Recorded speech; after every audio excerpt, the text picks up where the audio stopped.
So whereas someone's like, oh yeah, this person is my friend, and they're thinking this person's gonna be there for me, they're not gonna judge me, they're not gonna leave me out to dry, and then they do. Granted, nobody's perfect, but then they do that, and now you're like, okay, this person really was my friend, or my whole concept of friendship is different.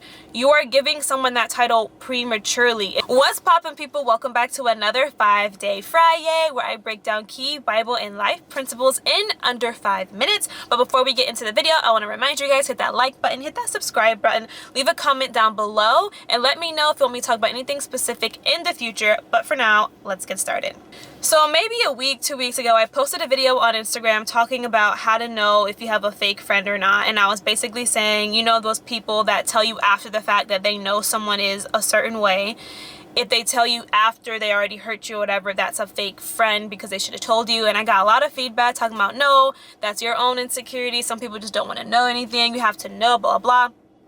Listen, y'all, that is my opinion, but again, I'm basing it strictly from the Bible. So there are two friends that I look at when I look at the Bible, and that's one is Jesus, obviously, and then I look at David. David's best friend was Jonathan, but Jonathan was also the son of Saul, who was trying to kill David. And David basically at one point had to let Jonathan know, I think your father's trying to do this to me, and you know, you got to help me, or we got to kind of test this theory and see if I'm right, because he is trying to kill me, and I need you to see that. I need you to help me and kind of get ahead of the game since you have direct access to your father. And so they tested it. Jonathan realized that it was true, and then he helped David run away and was basically helping him be on the run. Saying that to say, as a friend, of course, I'm pretty sure David wasn't sure how Jonathan would receive him saying, your dad is trying to kill me, or, you know, your dad doesn't like me, or what have you, you know?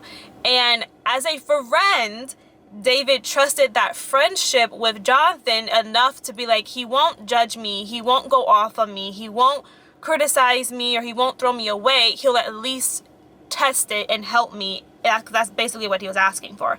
And Jonathan did just that. So when you think of a friendship like that, David told Jonathan something that Jonathan may not have wanted to hear, but at least he told them. So from therefore, later down the line, if Jonathan had never tested and helped David with escaping later, and Saul ended up killing him, or Saul was still actively chasing him, and then Jonathan finally now sees, he could never say, why didn't you tell me? I would have helped you. Or, oh my gosh, I had no idea this person was like that. He can't say it because David already let him know. And then you can also think of Jesus, obviously. Jesus handpicked Peter, okay? And obviously Jesus knows everything, so he knows who can handle what. He told Peter that you're going to deny me 3 times before the rooster crows. Now, Peter obviously was like, no, I'm not going to do that. Obviously, someone who's not in the position to be ready to hear it. But Jesus was just like, yeah, I know you're going to do this. Again, Peter was not trying to hear that. He didn't believe him until he actually did it. So not only in that moment did Jesus prove that he is who he is because he predicted the future, but also Peter now knows to trust the Lord's words. Even though he was still kind of wavering and like wondering, is he really going to rise after 3 days? But he obviously already proved to you that he knows what he's talking about. He can't say, Lord, you didn't tell me, or he can't say, oh my gosh, I didn't know I was this way because no one showed this to me.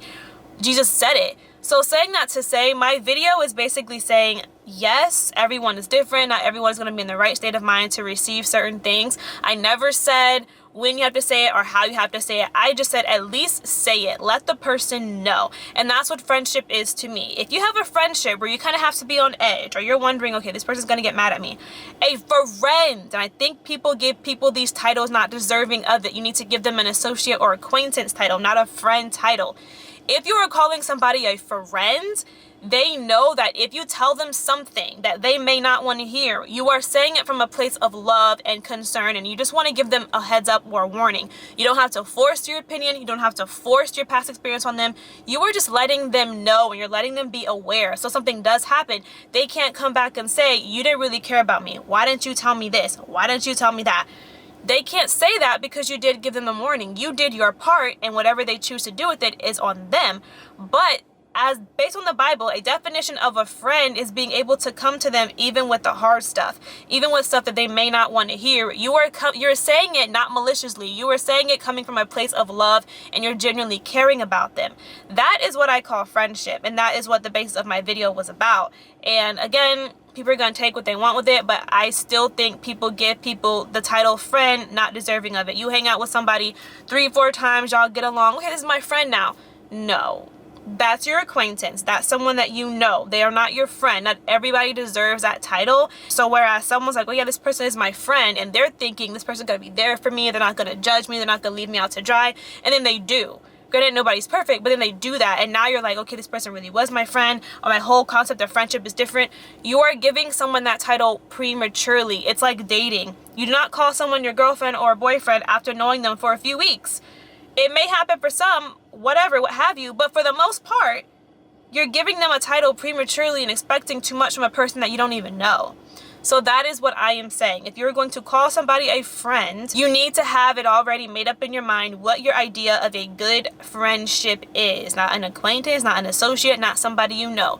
A friend, and be very, very careful of who you choose to give that title to. I hope this video was helpful. I hope it gave some clarity. I don't know if you guys follow me on my socials, but you should, because I post way more often on Instagram than I do YouTube, and it kind of keeps you guys updated. And if you actually follow, you'll kind of get hints on what I'm about to post on my YouTube, because I try to lead into that and see if anyone can guess. So, hope you guys enjoyed it. In the meantime, in between time, I will see you next time. Bye.